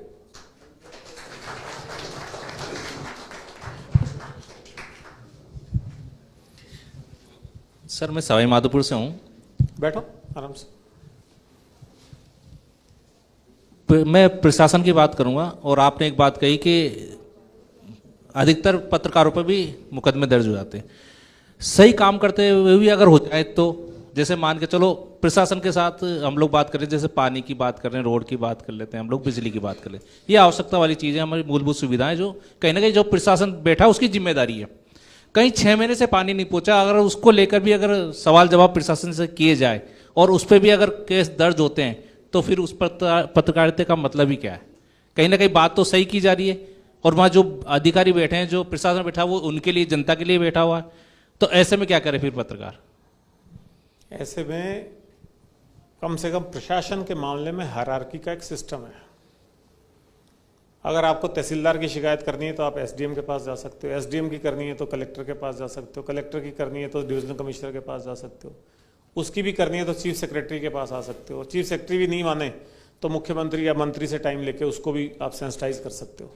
और अपनी खबर को अगर आप संयत भाषा में सही ढंग से करोगे और कानून के दायरे में रख के करोगे, मैं प्रमोट नहीं कर रहा हूँ इस चीज़ को, लेकिन एट टाइम्स जब नहीं हुआ तो लोगों ने अधिकारियों के खिलाफ मुकदमे भी दर्ज कराए हैं। एफआईआर का भी एक दायरा खुला हुआ है, किसी जांच एजेंसी में भी शिकायत करने का दायरा खुला रहता है, वो सब चीज़ें भी आप कर सकते हो, बशर्ते आपका मंशा सही है। मंशा आप जनता के साथ में मिलकर बात करें, समस्या को दिखा रहे हैं, ना कि प्रशासन से लड़ाई है। वहाँ जो आवश्यकता है उनको वो तो देखो, अब ये आप जो बात कर रहे हो ना, मैंने एक जनरलाइज बात की कि कैसे समाधान करना चाहिए। प्रशासन के मामले में तो हायरार्की है, ये कोई केस हो सकता है, एक्सेप्शनल केस हो सकता है। मैं आज सुबह की एक खबर या उससे मैं आपको इस कंट्रास्ट में जवाब दूंगा, समझने वाले समझ जाएंगे, आप भी समझ जाओगे। आज एक दीपक चौहान करके यहाँ के बहुत बड़े क्रिमिनल लॉयर हैं, उनका एक लेख छपा है भास्कर में। तो उन्होंने कहा कि भाई वकील का पेशा भी देखो, अगर ईमानदारी से किया जाए तो बहुत कठिन पेशा है। जैसे पत्रकारिता कठिन पेशा है, वकील का पेशा भी बहुत कठिन पेशा है अगर उसी ढंग से ईमानदारी से किया जाए। डॉक्टर का पेशा भी बहुत कठिन पेशा है, ठीक है। तो उन्होंने कहा कि बाकी बातें बहुत कही, संक्षेप में जो मैं कंट्रास्ट आपको देना चाहता हूँ, उन्होंने कहा कि आमतौर पे मुवक्किल अपने वकील को सब कुछ बता देते हैं, और मेरे ज़िंदगी में एक ऐसा केस आया जिसमें मैंने मर्डर के अभियुक्त को एक्विटल करा दिया, उसको बाइज्जत बरी करा दिया, और बाद में उस मुवक्किल ने मुझे कॉन्फिडेंस में कहा कि सर एक्चुअली मर्डर तो मैंने ही किया था। उसने कहा कि एक्चुअली मर्डर तो मैंने ही किया था, और आपका शुक्रिया, आपने मेरे को बरी करा दिया बाइज्जत। अब सोच लीजिए आप, तो जब इस लेवल तक की गलती कभी हो सकती है जीवन में, और जिस न्यायपालिका के प्रति आपकी इतनी श्रद्धा और सम्मान है, और होना भी चाहिए, मैं कोई उसको ये नहीं कहता आप मत करो, उस सब के बीच में भी ऐसी इतनी बड़ी जाति या गलती हो सकती है। और इसका एक दूसरा कंट्रास्ट ये भी है, अपने यहीं के एक पुलिस अधिकारी हैं, किसी केस में 7 साल जेल में रह के आए और बाद में बरी हो गए, उस 7 साल का हिसाब कौन देगा? वही न्यायपालिका, वही पुलिस का मतलब कार्यपालिका, वही हाई प्रोफाइल केसेस, वही सब कुछ। उसके बावजूद उन 7 सालों को, मैं 7 क्यों, मैं 7 दिन भी कहता हूं, कोई गलत बंद हो जाए तो उसके उन 7 दिन की आज़ादी का खमियाजा कौन भरेगा? लेकिन हो जाती है ना गलतियां, कोई नई नहीं है, ये ऐसी हैं जो आप खुद खबरों में पढ़ते रहते हो, आप खबरों से जुड़े हो तो आपको मालूम रहता है। तो ये इंडिविजुअल केसेस तो कहीं ना कहीं हो जाते हैं। अब यूँ तो आपका कोई गलती नहीं हो और आपके साथ कोई जाती हो जाए, हो ही जाती है। सड़क पे एक एक्सीडेंट, टक्कर कुछ हुई, आपकी गलती नहीं है, वो कुछ ऐसा हुआ, पीछे वाले ने ब्रेक लगाई, उसने यूँ किया, और दूसरा उतर के आपके लाठी डंडे मारने शुरू हो जाए। अब आप कहोगे मैंने तो कुछ नहीं किया था, मेरे लाठी डंडे मार दिया यार उसने। तो अब ये तो एक्सेप्शनल केसेस तो कुछ भी हो सकते हैं, वो तो किसी हद तक जा सकते हैं। उससे विचलित नहीं होना, मजबूती से संघर्ष करना पड़ता है। ये तो संघर्ष का तो जीवन है ही। देखो इस कमरे में जितने लोग बैठे हैं, जीवन में संघर्ष पहला, मैंने इसीलिए पहले कहा था चुनाव करने के वक्त की बात है, संघर्ष तो इसकी इनबिल्ट है, रेसिपी में है। जैसे खाने में नमक के बिना नहीं खा सकते, यहाँ संघर्ष के बिना तो जीवन ही नहीं है। पत्रकारिता में संघर्ष तो इनबिल्ट है। नहीं, मेरा मतलब हुआ नहीं, लेकिन जो आज जो मैं समझ गया, लेकिन मैंने आपको दोनों तरह से बता दिया। साधारण तरीके से आप चलोगे तो हायरार्की में चलिए, नहीं आता है तो थोड़ा दाएं बाएं एजेंसीज, ये वो, पुलिस थाना, नहीं, जहां हम लोग काम कर रहे हैं, पत्रकारिता पूरी शिद्दत के साथ काम करें, जहां हम सब लोग बैठे हुए हैं, कहीं ना कहीं आग तो है ही। यार मैं इसका लाइटर जवाब दूंगा, देखो ऐसे कोई अंत नहीं है। यहाँ तो बाप ही बेटे को गलत समझ जाता है। ये तो दुनिया है, दुनिया आपको गलत समझ जाए सही करते करते तो चलता है। मतलब इतना दिल पे मत लो, उसको सुधारने की कोशिश करो। ये तो रेगुलर संघर्ष है, मैंने संघर्ष वर्ड कह दिया ना अब आपको। संघर्ष तो है ही है इस पेशे में, इसके बिना तो काम ही नहीं है। और संघर्ष नहीं हो, आग नहीं हो, और परेशानियां मोल लेने का अगर नहीं हो, चलते रास्ते भी परेशानी आ सकती, क्योंकि रास्ता ही विकट है ना। आपको नहीं, मैं तो बहुत अच्छे यूं चलूंगा, मेरे को तो चाल बड़ी अच्छी यूं है, लेकिन भाई वो फिसलन का रास्ता है, वो फिसल के गिर भी सकता है आदमी, चोट लग सकती है, किसी के फ्रैक्चर हो जाएगा, किसी के खाली मसल पुल हो जाएगी, किसी के वैसे चोट लग जाएगी, किसी की 4 दिन में ठीक होगी, किसी की 40 दिन में ठीक होगी। वो तो रास्ता ही आपने विकट चुना है, तो विकट रास्ते की तो चुनौतियां आएंगी ना। आप कांटेदार पेड़ों में से गुजर रहे, फिर को मेरे तो लगनी नहीं चाहिए, ऐसे नहीं है ना यार। फिर तो फूलों के रास्ते पे चलो ना, ऐसे भी काम है, ऐसे भी काम है। सबसे आसान काम है किराने की दुकान खोल के बैठना खर्चा चल जाता है उससे, कोई दिक्कत नहीं है, किसी भी कॉर्नर शॉप में खोल लो। वरना वही देखो, अगर ये नहीं हो तो वो रघुकुल पान वाला जो है महीने के लाखों रुपए कमाता ना, है पनवाड़ी, लाखों रुपए कमाता है, लेकिन आप हे से हैट मैं वो थोड़ी करूँगा, मैं तो ये करूँगा का। उसको 5 लाख मिलते हैं, मेरे को 5,000 मिलते हैं, 50,000 मिलते हैं, मैं तो भी बहुत खुश हूँ, उससे बेटर हूँ। तो है ना पेश इतना शानदार। इसमें क्या है, बहुत सारी चीज़ें, कई बार क्या होता है, सुविधाओं से नहीं, यहाँ से सेटिस्फेक्शन होता है लाइफ का। एक आदमी बहुत सुविधाओं में भी दुखी रह सकता है, और एक आदमी पेड़ के नीचे सो के भी सुखी रह सकता है, ये आपने देखा होगा। और मैं एक ऐसे ही बहुत लाइटर मूड में कह रहा हूँ, ये जो मोटरसाइकिल पे, स्कूटर पे, और यूँ यंग कपल्स, हस्बैंड वाइफ्स आपको जाते हुए दिखते हैं, तो ऐसे उल्लास में, उत्साह में, एकदम एक दूसरे को पकड़े हुए और बड़े उत्साह में और रोमांटिक मूड में जाते हुए दिखते हैं। और जितनी बड़ी कारों में आप देखना, पत्नी यूँ बैठी होगी, पति यूँ बैठा होगा, और या वो अपना मोबाइल कर रही होगी, वो बात ही नहीं कर रहे होंगे। और दूसरा जो जिंदगी भर बना के BMW और दूसरी खरीदे, तो काम किसके आती है, डॉक्टर के यहाँ जाने के काम आती है। तो ये रास्ता ऐसा है जिसमें मेंटल सेटिस्फेक्शन ज्यादा है। आप जब करते हो, आपकी किसी एक खबर पे असर हो जाता है। जिस दिन हमारे यहाँ लगता है ना ठप्पा खबर का असर, उस दिन उस पत्रकार का देखा करो। दूसरे लोग उससे पार्टी मांग रहे होते हैं कि भाई आज तो पार्टी ने तेरी खबर का असर हो गया, देखो वो हो गया, ये सुधार हो गया, ये फलाना हो गया, ठिकाना हो गया। तो वो जो सेटिस्फेक्शन आप किससे डिराइव करते हो, ये उस पर डिपेंड करता है। आप सेटिस्फेक्शन कहाँ से डिराइव करते हो। आप भौतिक चीज़ों से, सुख सुविधाओं से सेटिस्फेक्शन डिराइव करते हो। अब कोई ब्रांडेड कोट पहन के बड़ा खुश होता हूँ, मैं तो सिलवा के कपड़े पहनता हूँ भैया। तो किसी को किसी में सेटिस्फेक्शन है, किसी को गुच्ची और अरमानी, और किसी को किस में मजा आता है वो ज्ञान दिखाने में। और कईयों के तो कई बार देखता हूँ एयरपोर्ट पे पूरे कपड़ों पे ही वो विज्ञापन छपा होता है उस कंपनी का। महिलाएं बैठी हैं, LV का एक पर्स, उन तो एक दिन पूछ लिया कहीं गलती से, तो 2.5 लाख रुपए का इतना सा, जबकि उससे अच्छी क्वालिटी के मेरे ख्याल यहाँ मिलते हैं। तो ये सेटिस्फेक्शन कहाँ से डिराइव होता है आपको, वो उस पे है। तो इस पेशे में ये मैं कह सकता हूँ कि सेटिस्फेक्शन अनलिमिटेड है। तकलीफें उस मुकाबले थोड़ी हैं, लेकिन सेटिस्फेक्शन अनलिमिटेड है पत्रकारिता में, इसमें कोई शक नहीं है। Thank you.